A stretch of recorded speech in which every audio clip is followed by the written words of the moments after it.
नंद अंधी थी। पहली रात उसका शौहर कहने लगा, भाभी आप साथ चलें। मेरी बीवी तो अंधी है। मैंने भी यही बेहतर समझा और नंद के साथ चल पड़ी। रात हुई तो उसके कपड़े बदलवा कर बेड पर लिटाया और हम उसके शौहर का इंतजार करने लगे। आधी रात को उसका शौहर आया और बोला, चलें भाभी। मेरे होश उड़ गए उस रात। शादी की पहली रात नंद मुझे कहने लगी कि भाभी प्लीज आप मेरे साथ ही रहें। वो बहुत घबराई हुई थी। मैंने उसकी घबराहट देखी तो हंसते हुए कहा, अरे सलमा डर क्यों रही हो?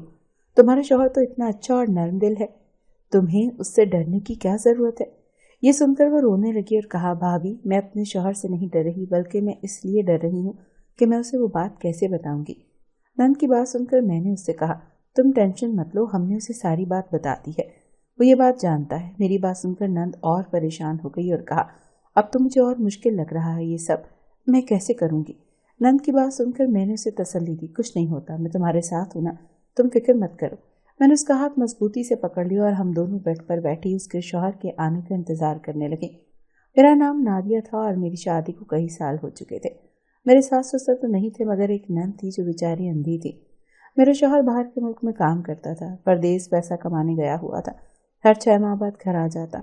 हमारे घरेलू हालात अच्छे थे। मेरे शौहर को बाहर मुल्क जाकर काम करने की जरूरत नहीं थी, मगर उसे अपनी इकलौती बहन से बहुत मोहब्बत थी।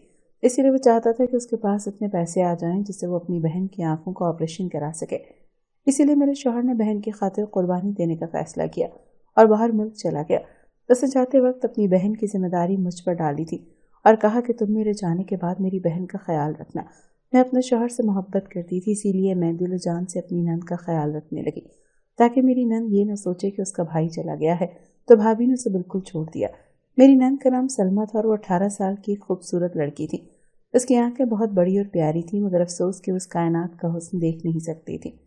मेरी नंद को जो भी देखता था हैरान रह जाता था। मेरे शौहर चाहता था कि जब तक उसकी बहन की आंखें ठीक नहीं हो जाती तब तक वो उसकी शादी नहीं करेगा, क्योंकि वो नहीं चाहता था कि उसकी बहन की शादी के बाद किसी किस्म की तकलीफ हो। क्योंकि जब से मैं उस घर में आई थी मेरी नंद हमारे कमरे में ही सोती थी, क्योंकि उसको नजर नहीं आता था। इसीलिए हम दोनों मियाँ बीवी उसे अपने साथ सुला लेते थे। मगर अब तो मेरा शौहर मुल्क से बाहर चला गया था, इसीलिए अब हम दोनों एक ही कमरे में सोती थी। मैं उसे नहला धुलाकर कपड़े पहना देती थी, उसके बाल कंघी कर दिया करती थी। वो बहुत खूबसूरत थी, इसीलिए मैं उसे सजा सवार कर बेड पर बिठा देती थी। जो भी मेरे घर आता था वो मेरी नंद को देखकर यही कहता था कि ये कोई लड़की नहीं बल्कि मोम की गुड़िया है। मैं लोगों से मेल जोल खूब रखती थी, खुशी गमी होती तो भाग कर पहुंच जाती थी। खास तौर पर मुझे शादियों में जाने का बहुत शौक था, इसीलिए आस पड़ोस में जो भी शादी होती थी मैं फौरन तैयार हो जाती थी। दरअसल मैं अपने शौहर को बहुत याद करती थी, उसके बगैर मेरा दिल नहीं लगता था, इसीलिए मैं बाहर जाकर अपना दिल बहलाने की कोशिश करती थी। यूँ तो मेरी नंद मेरी तरह बाहर जाने की शौकीन नहीं थी, मगर मेरे कहने पर वो भी हर जगह आ जाती थी। मैं जानती थी कि वो शादी के हंगामे नहीं देख सकेगी, दूल्हा दुल्हन को भी नहीं देख सकती थी, मगर शादी के घर में गूंजने वाली आवाज़ें तो सुन सकती थी, वहाँ बजने वाले गाने सुन सकती थी। इसीलिए मैं नंद को अपने साथ ले जाती थी। मेरा शौहर बाहर से अपनी बहन के लिए बहुत महंगे और कीमती सूट भेजता था। मैं वो सूट नंद को पहनाकर खूब तैयार कर देती थी, मगर जब मैं उसकी तारीफ करती थी तो वो ये सुनकर उदास हो जाती थी। भाभी इतनी खूबसूरती का क्या फ़ायदा जब मैं अपना चेहरा देख ही नहीं पाती। ये सुनकर मैं भी उदास हो जाती थी, मुझे दुख होता था, मगर मुझसे कहती थी कि देखो सलमा, तुम उदास मत हुआ करो, तुम जानती हो तुम्हारा भाई वहाँ परदेश में रात दिन मेहनत कर रहा है ताकि तुम्हारी आंखों का ऑपरेशन हो सके और तुम खुद को आईने में देख सको, अपने काम खुद कर सको, इसीलिए तुम उदास मत हुआ करो। नंद ये बात सुनकर खुश हो जाती थी, क्योंकि वो जानती थी कि उसका भाई उससे बहुत प्यार करता था और उसकी खुशियाँ वापस ले आएगा। मेरी नंद खुशी खुशी शादी में चली जाती थी, मगर वापसी पर बहुत उदास होती थी, क्योंकि मेरी नंद को देखकर कई औरतें रिश्ता लेकर घर आ जाती थी, मगर जब उन्हें पता चलता था कि इतनी खूबसूरत लड़की देख नहीं सकती तो वो दोबारा हमारे घर का रुख नहीं करती थी, क्योंकि कोई भी नहीं चाहता था कि उनकी बहू अंधी हो, क्योंकि सभी को बहू घर के कामकाज और शौहर की खिदमत के लिए चाहिए थी। ऐसी लड़की को वो ले जाकर क्या करेंगे जो न देख सकती हो, और यही बात मेरी नंद को उदास कर देती थी। मगर मैं उससे कहती थी कि तुम अभी बहुत कम उम्र हो, इसीलिए फिक्र मत करो, जब तुम्हारी शादी होगी तो तुम मेरी तरह हर चीज़ देख सकोगी। नंद ये सुनकर पुरसुकून हो जाती थी, क्योंकि उसे अपने भाई पर पूरा भरोसा था। मैं भी उसे दिन रात ख्वाब दिखाती रहती थी, मगर मुझे नहीं पता था कि ये ख्वाब झूठे हैं। मेरी नंद कभी भी देख नहीं पाएगी, क्योंकि एक दिन मेरे शौहर ने मुझे बताया कि बाहर के मुल्क मेरी नौकरी ख़त्म हो गई है। मैंने सोचा था कि इस तनख्वाह को जमा कर लूँगा और बहन का ऑपरेशन करवाऊँगा, मगर मेरे पास जो भी पैसे थे आहिस्ता आहिस्ता ख़त्म होते जा रहे हैं। वो वहाँ पर खासा परेशान था। नہ नौकरी मिल रही थी और न थोड़े बहुत जो पैसे जमा किए थे वो रोज बरोज वहाँ ही खर्च होते जा रहे थे। ये सुनकर मैंने अपने शौहर से कहा कि तुम वापस आ जाओ और यहाँ कोई नौकरी कर लो। सलमा तुम्हारी बहन है, वो तुम्हारी मजबूरी समझ जाएगी। मगर मेरा शौहर कहने लगा कि वो मेरी बहन है, मेरी मजबूरी समझ लेगी, मगर मैं तो उसका बड़ा भाई हूँ, मुझे अपना फर्ज और वादा पूरा करना है, इसीलिए मैं वापस नहीं आ सकता। मैं यहीं रहकर दूसरी नौकरी तलाश करने की कोशिश करता हूँ, क्योंकि मैं नहीं चाहता कि मेरी बहन अपने भाई को झूठा समझे। शौहर की ये बात सुनकर मैं चुप कर गई और उससे कहा कि आपको जो मुनासिब लगे वो करें। उस दिन के बाद मैंने सलमा के सामने ये बात नहीं की कि देखो सलमा, तुम उदास मत हुआ करो, तुम जानती हो कि तुम्हारा भाई वहाँ परदेश में रात दिन मेहनत कर रहा है ताकि तुम्हारी आंखों का ऑपरेशन करा सके और तुम खुद को आईने में देख सको, अपने काम खुद कर सको, इसीलिए तुम उदास मत हुआ करो। बल्कि अब मैं कोशिश करने लगी कि सलमा खुद अपने हाथ से काम करना सीख ले। मैं जानती थी कि ये बात उसके लिए इतने सालों बाद मुश्किल थी, मगर मैं चाहती थी कि वो आहिस्ता आहिस्ता ये सारे काम करना सीख ले। इसीलिए जब वो नहाने के लिए जाती थी तो मैं उसके कपड़े बाथरूम में रख देती थी ताकि वो खुद ही कपड़े पहनना सीख ले। वो बेचारी मेरी खातिर ऐसा कर भी लिया करती थी, मगर जब वो बाहर आती थी तो मेरी आंखें भीग जाती थी क्योंकि वो हमेशा उल्टे सीधे कपड़े पहनकर आ जाती थी। ये देखकर मैं उसकी मदद कर दिया करती थी। वो भी खफा होकर कहती थी कि भाभी, मुझे ये सब करने की क्या ज़रूरत है, आप हमेशा मेरे साथ रहेंगी। ये सुनकर मैं कहती, अरे नहीं भाई, मैं तुम्हारे साथ हमेशा नहीं रहूंगी, तुम्हारी शादी के बाद तुम अपने शौहर के पास चली जाओगी, तुम जानो और तुम्हारा शौहर। ये सुनकर वो मेरे गले लग जाती थी और कहती थी, नहीं भाभी, तुम मुझे छोड़कर मत जाना, क्योंकि तुम्हारे बिना तो मैं कपड़े भी नहीं पहन सकती। ये सुनकर उदास हो जाती थी। जब से मैंने अपने शौहर से सुना था कि उसकी नौकरी खत्म हो गई है, मैं बहुत फिक्रमंद रहने लगी थी, क्योंकि मुझे समझ नहीं आ रही थी कि मैं सलमा को ये बात कैसे बताऊं। मुझ में ये सब कहने की हिम्मत नहीं थी, क्योंकि मैं जानती थी कि मैंने हमेशा उसे कहा था कि तुम अभी बहुत कम उम्र हो, इसीलिए फिक्र मत करो, जब तुम्हारी शादी होगी तो तुम मेरी तरह हर चीज़ देख सकोगी। अब मैं उसे कह देती थी कि तुम अपनी शादी के बाद भी कभी नहीं देख पाओगी, मैंने तुम्हें झूठे सपने दिखाए थे। मैं रात दिन परेशान रहने लगी थी। एक दिन सलमा मुझसे कहने लगी कि भाभी क्या बात है, आजकल आप बहुत चुप चुप रहने लगी हैं, आजकल शादियों में भी नहीं जा रही, क्या बात है, भाई वहाँ ठीक है? अपनी नंद की बात सुनकर मैंने महसूस किया कि भले ही वो आंखों की नेमत से महरूम थी, मगर वो अपने दिल से हमारे चेहरे पढ़ लिया करती थी। वो महसूस कर लेती थी कि कब हम परेशान होते हैं और कब हम खुश होते हैं। इस बात का एहसास होते ही मैंने सोचा कि उससे ये बात नहीं बतानी चाहिए थी कि उसके भाई की नौकरी खत्म हो चुकी थी और अब उसके पास इतने पैसे भी नहीं थे जिससे उसकी आंखों का ऑपरेशन हो पाता, क्योंकि मैं जानती थी कि मेरी नंद इसी ख्वाब के सहारे तो जी रही थी। अगर ये ख्वाब टूट गया तो वो जिंदा नहीं रह पाएगी। इसीलिए मैं लम्हे भर के लिए अपनी परेशानी भूल गई और उससे कहा कि नहीं सलमा, ऐसी कोई बात नहीं है, मैं बिल्कुल ठीक हूँ। ये सुनकर वो खामोश हो गई। उसी लम्हे तो मैंने उसे अपनी बातों से बहला लिया, मगर मैं जान चुकी थी कि वो बहुत हसास थी, वो जल्द ये बात जान लेगी कि मैं किस लिए परेशान हूँ। इसीलिए अगले दिन मैं उसे एक शादी में ले गई। ये शादी मेरी दोस्त के ससुराल की थी। वो काफ़ी दिनों से कह रही थी कि मैं उसके घर शादी में आऊँ, मगर मैं अपने शौहर की वजह से परेशान थी, इसीलिए नहीं जा पाई थी। मगर आज मैं इस शादी में ये सोच कर आ गई ताकि मेरा दिल बहल जाए। सलमा भी मेरे साथ ही थी, वो भी लोगों के साथ घुल मिल गई। उसे खुश देखकर मैं भी मुतमईन हो गई। हम उसे आंखें नहीं दे सकते थे, मगर ये छोटी छोटी खुशियाँ तो दे ही सकते थे। उस दिन भी सलमा बहुत खूबसूरत लग रही थी, तो किसी औरत ने उसे अपने बेटे के लिए पसंद कर लिया। ये बात उस दिन तो मुझे पता नहीं चली, क्योंकि हम जल्दी घर आ गए थे। उस दिन हम घर आए तो बहुत खुश थे, मगर हम दोनों नहीं जानते थे कि आज का दिन बल्कि आने वाले कई दिन हमारे लिए खुशियों का बायस बनने वाले थे। क्योंकि शादी से फारिग होते ही मेरी दोस्त ने कॉल की और मुझे ये खुशखबरी सुनाई। उसने मुझसे कहा कि मेरे ससुराली रिश्तेदारों में एक औरत ने उस दिन तुम्हारी नंद को शादी में देखा था, वो उसे बहुत पसंद आई थी, इसीलिए वो मुझसे तुम्हारे घर का एड्रेस लेने आई थी ताकि तुम्हारे घर अपने बच्चे का रिश्ता लेकर जाए। ये सुनकर जहाँ मैं खुश हुई थी वहीं उदास भी हो गई थी, क्योंकि मैं जानती थी कि जब उस औरत को भी पता चलेगा कि मेरी नंद को नज़र नहीं आता तो वो रिश्ते से खुद ही मना कर देगी। इसलिए मैंने अपनी दोस्त से कहा कि सुमेरा, तुम जानती हो कि मेरी नंद में क्या कमी है, बेहतर यही है कि तुम ये बात उस औरत को पहले से बता दो, क्योंकि अगर वो हमारे घर आई और फिर उसने इनकार कर दिया तो मेरी नंद को बहुत बुरा लगेगा। मेरी बात सुनकर मेरी दोस्त कहने लगी, अरे मैं ये बात अच्छी तरह से जानती हूँ, इसीलिए उसे ये बात पहले से बता दी थी। ये सुनकर मैं हैरान रह गई। तो उस औरत ने क्या कहा, ये सुनकर मेरी दोस्त कहने लगी, उसे इस बात पर कोई एतराज़ नहीं है। ये सुनकर खुशी के मारे मेरी आंखों में आंसू आ गए। मैंने अपने दिल में शुक्र अदा किया। फिर मैंने अपनी दोस्त से कहा, आज रात में अपने शौहर से बात कर लूँगी, तुम उस औरत को कल ले आना। ये कहकर मैंने फ़ोन बंद कर दिया और जल्दी जल्दी घर को साफ करने लगी। तभी मेरी नंद पूछने लगी कि भाभी, घर में कौन आ रहा है? मैं उसे असल बात नहीं बताना चाहती थी क्योंकि मैंने अभी तक अपने शौहर से भी बात नहीं की थी। हो सकता था कि मेरा शौहर इस रिश्ते पर राजी ना हो, इसीलिए मैंने नंद से कहा कि मेरी दोस्त घर आ रही है। मैंने नंद के आगे बहाना बना दिया, मगर रात हुई तो मैंने अपने शौहर को कॉल की और ये सारी बात बता दी। मगर वो तो ये खबर सुनकर खुशी से उछल पड़ा।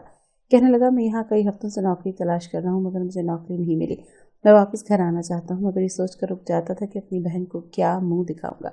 शौहर की बात सुनकर मैंने उससे पूछा कि तुम्हें इस रिश्ते पर कोई एतराज़ नहीं है तो मैं कल ही उस औरत को अपने घर पर बुला लेती हूँ। मेरे पूछने पर शौहर कहने लगा कि हाँ तुम उसके घर पर बुला लो, अच्छी तरह तसल्ली कर लो। अगर ये रिश्ता अच्छा हुआ तो हम सलमा की शादी कर देंगे, क्योंकि हम उससे ज़्यादा देर तक ये बात नहीं छुपा सकते थे।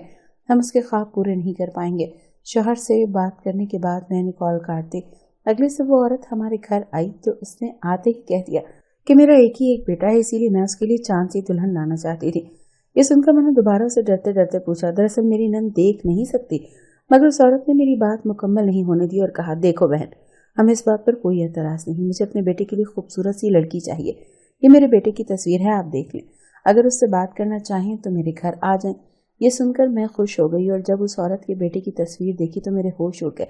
मैंने तो कभी सोचा भी नहीं था कि मेरी नंद की शादी ऐसे लड़के से हो सकती है, क्योंकि वो लड़का बिल्कुल मेरी नंद सलमा की तरह खूबसूरत था। तस्वीर देखकर मैं बहुत खुश हुई और मैंने सोचा कि काश मेरी नंद भी अपने दूल्हा को देख सकती, काश उसकी आंखें होती तो वो आज अपने दूल्हा को देखकर खुश जरूर होती कि खुदा ने उसके मुकद्दर में कितना प्यारा शख्स लिख दिया था। उस दिन मैंने उस औरत को नंद के रिश्ते के लिए हाँ कह दी और 2 दिन बाद ही मैं अपनी दोस्त के साथ मिलकर नंद के दूल्हे को देखने उसके घर चली गई। मैंने उसे रूबरू देखा तो हैरान और परेशान रह गई, क्योंकि लड़का तो तस्वीर से भी ज्यादा प्यारा लग रहा था। मैंने तो वहीं पर हाँ कह दी। मैं घर आई तो ये बात पहली बार अपनी नंद को बताई। पहले तो वो रोने लगी और कहा, भाभी आप लोगों को पता है ना कि मैं देख नहीं सकती, ऐसे शादी कैसे करूंगी। आपको इस रिश्ते के लिए हाँ नहीं कहनी चाहिए थी। भाई ने मुझसे वादा किया था कि जब मेरा ऑपरेशन हो जाएगा, मेरी आंखें ठीक हो जाएंगी, तब मेरी शादी होगी। ये सुनकर मैंने उससे कहा कि तुम्हारे भाई का ही फैसला है। देखो सलमा, ये रिश्ता बहुत अच्छा है, इसीलिए हमने इनकार नहीं किया, क्योंकि उन्हें इस बात पर भी कोई एतराज़ नहीं था कि तुम देख नहीं सकती, इसीलिए हमने हाँ कह दी। और जहाँ तक तुम्हारे ऑपरेशन की बात है तो वो तो कभी भी हो सकता है। तुम्हारे भाई के पास पैसे आ जाएंगे तो हम शादी के बाद तुम्हारा ऑपरेशन करा लेंगे। ये सुनकर अब मेरी नंद को तसल्ली हो गई थी और उसने कहा, आप और भाई मेरे लिए जो मुनासिब समझें कर लें। ये सुनकर मैंने जैसे ही अपने शौहर को ये बात बताई तो उसने फौरन कहा कि शादी की तारीख रख दो। मैंने उससे कहा कि पहले तुम आ जाओ, उसके बाद हम शादी की तारीख रख लेंगे। मगर वो कहने लगा, ये बहुत अच्छा रिश्ता है, मैं नहीं चाहता कि ये हमारे हाथ से चला जाए, क्योंकि कोई भी लड़के की माँ इस बात का एहसास दिला सकता है कि उनकी बहू अंधी है। मुझे अपने शौहर की ये बात बहुत अच्छी लगी, इसलिए मैंने सलमा की सास को कॉल करके तारीख के लिए बुला लिया। सलमा का ससुर जिंदा नहीं था, बस सास ही थी जिसने अकेले अपने बेटे की परवरिश की थी, इसीलिए शादी पर इतने ज़्यादा लोग नहीं थे। सलमा की शादी सादगी से हो गई। मेरी नंद बहुत डरी हुई थी कि इसलिए मैं उसके साथ ही ससुराल आ गई और उससे कहा कि तुम डरो मत, मैं रात दिन तुम्हारे साथ ही रहूंगी। मैं बेड पर नंद के साथ ही बैठी हुई थी। मैंने अपनी नंद की तरफ देखा तो वो बहुत खुश लग रही थी, मगर वो बहुत डर रही थी कि वो ये सब कैसे करेगी। मगर मैंने उससे कहा कि मैं तुम्हारा साथ दूंगी। तभी दरवाजे पर दस्तक हुई और उसका दूल्हा अंदर आ गया। वो धीरे धीरे चलता हुआ बेड के करीब आया तो मैंने बेड से उठना चाहा, मगर मेरी नंद ने घबरा कर मुझे पकड़ लिया और मुझे जाने से रोका। तब तक उसका दूल्हा मेरे करीब बैठ चुका था। वो आज भी बहुत खूबसूरत लग रहा था। मुझे अपनी नंद की किस्मत पर नाज होने लगा। वो देख नहीं सकती थी, मगर उसे बहुत अच्छा और खूबसूरत लड़का मिला था। शायद इतना प्यार लड़का और लड़की को ना मिलता हो। मैं अपनी नंद की किस्मत पर नाज कर रही थी। तभी मैं उस वक्त हैरान और परेशान रह गई जब नंद के शौहर ने मेरा हाथ पकड़ लिया और कहने लगा, सलमा, मैं तुम्हें देख तो नहीं सकता, मगर मैं जानता हूँ कि तुम इस वक्त बहुत खूबसूरत लग रही हो। ये सुनकर मैं और सलमा हक्का बक्का रह गई, क्योंकि ये बात हम दोनों नहीं जानते थे। मैंने उससे पूछा कि क्या तुम नहीं देख सकते? ये सुनकर वो कहने लगा, मैं पैदाइशी अंधा नहीं हूँ, अभी 1 साल पहले एक एक्सीडेंट में मेरी बीनाई चली गई है। ये सुनकर मैं हैरत से उठी और नंद की सास को कमरे में बुला लिया। वो मेरी आवाज़ सुनकर घबराई हुई आई और कहने लगी, क्या हुआ? तुम इन दोनों के कमरे में क्या कर रही हो? ये दोनों अब मियाँ बीवी हैं, खुद ही कुछ ना कुछ कर लेंगे। ये सुनकर मेरी नंद रोने लगी और मुझे उसकी सास पर बहुत गुस्सा आने लगा। आपने ये बात हमसे क्यों छुपाई कि आपका बेटा देख नहीं सकता? ये सुनकर नंद की सास कहने लगी, मैं अगर ये बात पहले बता देती तो तुम लोग इस रिश्ते से इनकार कर देते। حالانکہ جب مجھے پتا چلا کہ تمہاری نند اندھی ہے تو میں نے اس بات پر کوئی اعتراض نہیں کیا، اسی لیے اس بات پر میں شرمندہ رہ گئی، مگر میں نے اس سے کہا ہم یہ بات شادی سے پہلے آپ کو بتا دی تھی، آپ بھی یہ بات ہمیں شادی سے پہلے بتا دیتے تو اچھا ہوتا۔ میری بات سن کر نند کا شوہر کہنے لگا بھابھی میری امی آپ سب سے یہ بات چھپا کر بہت زیادتی کی ہے، لیکن اگر امی یہ بات آپ کو پہلے بتا دیتی تو آپ کا جواب کیا ہوتا؟ یہ سن کر میں سوچ میں پڑ گئی اور کچھ دیر بعد اس سے کہا کہ میں یقیناً انکار کر دیتی۔ یہ سن کر نند کا شوہر کہنے لگا بھابھی امی نے مجھے یہ بات شادی سے پہلے ہی کہہ دی تھی کہ لڑکی اندھی ہے، مگر میں اس شادی کے لیے انکار نہیں کیا تھا، حالانکہ مجھے ڈاکٹرز نے یہ امید دلائی ہے کہ جلدی میری بینائی واپس آ جائے گی۔ نند کے شوہر نے اچھی بات کی تھی، مگر مجھے اپنی نند پر بہت پیاری تھی اور سب سے بڑھ کر ان لوگوں نے ہم سے جھوٹ بولا تھا، اسی لیے میں نے نند سے کہا کہ چلو سلمہ اپنے گھر چلتے ہیں، میں تمہیں یہاں نہیں چھوڑ سکتی۔ مجھے اپنی جلد بازی پر افسوس ہونے لگا، مجھے یہ فکر کھائی جا رہی تھی کہ میں شوہر کو کس منہ سے یہ بات بتاؤں گی، کاش میں لڑکے کے بارے میں کچھ پتہ کروا لیتی تو آج میری نند کو یہ دن نہ دیکھنا پڑتا۔ نند کے شوہر اور اس کی ماں پریشان بیٹھے ہوئے تھے، مگر میں نے فیصلہ کر لیا کہ میں نند کو واپس کسی صورت یہاں چھوڑ کر نہیں جاؤں گی۔ میں نے شوہر کو فون کیا اور ساری بات اسے بتا دی، اسے بھی یہ سن کر دکھ ہوا۔ میں نے پوچھا کہ جو ہونا تھا ہو گیا، اب آگے کیا کرنا ہے؟ اس نے کچھ سوچ کر کہا کہ تم سلمہ پر چھوڑ دو، اس سے پوچھ لوں کہ اگر اس کو اندھا شوہر قبول ہے تو ہمیں کوئی اعتراض نہیں ہے۔ میری بات سن کر نند نے کہا بھابھی آپ اپنے گھر چلی جائیں، اب یہ میرا گھر ہے اور میں یہیں رہوں گی۔ نند کی یہ بات سن کر میں حیران رہ گئی، مگر اس نے پہلی بار خود اپنے لیے فیصلہ کیا تھا، اس لیے میں اپنے گھر آ گئی۔ اگلے صبح میں نے ناشتہ تیار کیا اور تیار ہو کر نند کے گھر چلی گئی۔ اس کی ساس بہت شرمندہ تھی، کہنے لگی مجھے معاف کر دینا، میں نے تم سے اپنے بیٹے کی بات چھپائی ہے۔ میں نے ناشتہ پکڑایا تو کہنے لگی کہ اس کی کوئی ضرورت نہیں تھی، یہ تمہارا اپنا گھر ہے۔ میں نے شکریہ ادا کیا کہ چلو سلمہ کو ساس تو اچھی ملی۔ نند سے ملنے کمرے میں گئی تو اس کا چہرہ دیکھ کر مجھے اندازہ ہوا کہ وہ بہت خوش تھی، اس کا فیصلہ بہت اچھا تھا۔ اس کا شوہر بھی واش روم سے نکل کر آیا اور میرے پاس بیٹھ گیا۔ مجھے بھی اندازہ ہو گیا کہ دونوں ایک دوسرے سے بہت خوش ہیں، کیونکہ دونوں کے چہروں سے خوشی چھلک رہی تھی۔ شادی کے 1 سال بعد ہی ڈاکٹر نے اس کے شوہر کو آپریشن کیا تو اس کی بینائی پھر سے واپس آ گئی۔ یہ ایک بہت بڑا معجزہ تھا، وہ پہلے سے بھی زیادہ سلمہ کا خیال رکھنے لگا۔ پھر 5 سال گزر گئے، سلمہ کے شوہر کو بیرون ملک نوکری مل گئی، دونوں میاں بیوی آسٹریلیا چلے گئے۔ 3 سال بعد سلمہ مجھے ملنے آئی تو میری حیرت کی انتہا نہ تھی، کیونکہ وہ نہ صرف اب دیکھ سکتی تھی بلکہ 2 عدد بہت خوبصورت بچے بھی اس کے پاس تھے۔ میں نے اللہ کا شکر ادا کیا جس نے اتنی بڑی آزمائش کے بعد آسانیاں پیدا کی تھی۔